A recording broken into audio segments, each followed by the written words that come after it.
Welcome back to Africa 54. I'm Vincent McCory in Washington. Now, Attorney General Jeff Sessions announced the end of DACA, the immigration program whose full title is Deferred Action for Childhood Arrivals, on Tuesday. Now, former President Barack Obama set DACA in motion to provide work opportunities and protection from deportation to roughly 800,000 immigrants who came to the U.S. as undocumented children. President Donald Trump's administration decided to rescind the program despite appeals from those affected from coast to coast. Now, viewers Ramon Taylor talked to DACA recipients who said they will fight for permission to stay in the U.S. as long as they can. Take your time. I'm not sure how I will go home later today and explain to my mom that the help I have been providing her is not there any longer. 20-year-old Flor Reyes helped her single mother raise her 5 younger siblings, all born here, so they are U.S. citizens. But suddenly she finds her future is uncertain. We have come out of the shadows, only to become even in more danger. Her reason is one that affects nearly 800,000 others. Like Reyes, all were born in another country, but grew up in the United States. In many cases, they know no other place as home. Until Tuesday, when the government announced the closure of the program known as DACA, they could count on renewable work permits and protection from deportation. There's something in the air that you can, or at least I can almost physically taste. That's such this heightened tension. Tension turned mass civil disobedience in front of New York's Trump Tower, a response to the administration's decision to end DACA for legal or possibly legalistic reasons. The Constitution assigns the role of lawmaker to Congress. The executive is tasked with enforcing that law. President Trump could not give these folks a permanent solution. No president can. It's beyond any president's constitutional authority. Obama knew that. President Trump knew that. So Congress has to fix this.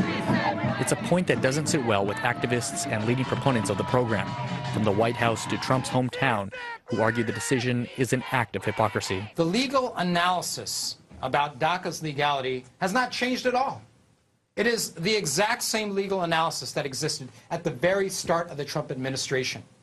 When President Trump himself said that the Dreamers could rest easy, nothing has changed in terms of the legal analysis. The only thing that has changed is the politics. And with the program scheduled to end completely in March, unless a divided Congress enacts legislation before then, nothing feels certain. I don't have any hope in this government or even in this country, if I'm going to be honest. My hope is really with these people that you see here with us today.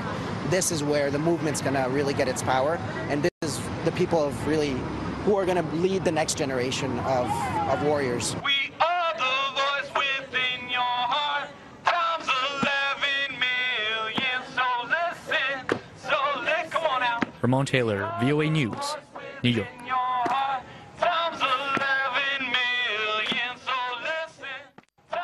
Speaking of the younger generation, in Rwanda, some entrepreneurs are using technology to tackle reproductive health challenges among youths.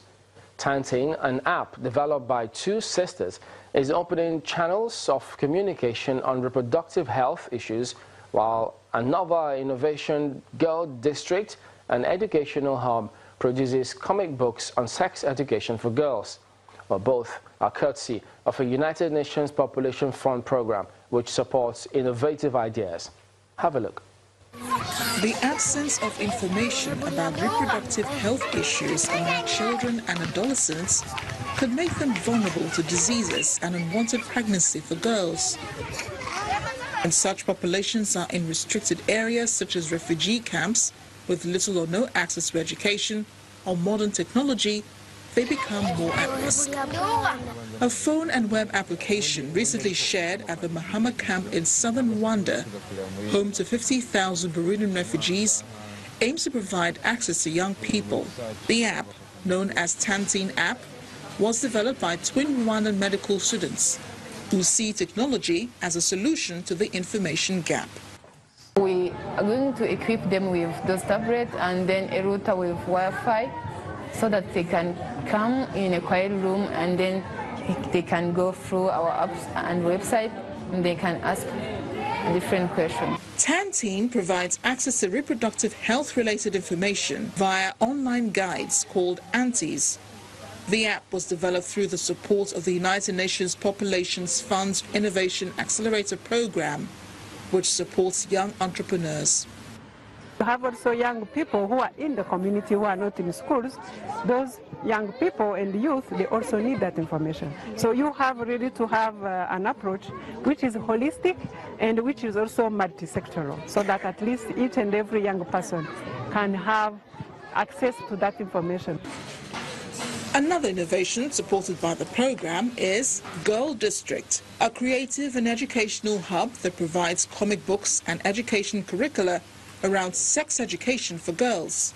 We want to be able to talk to the girl who goes home to a stepfather that might be molesting her or doing things that she does not agree with. We want to be able to be relevant to a girl who's just started dating. We have two girls who have just started dating, 2 months in a relationship. How do we stay relevant to their reality?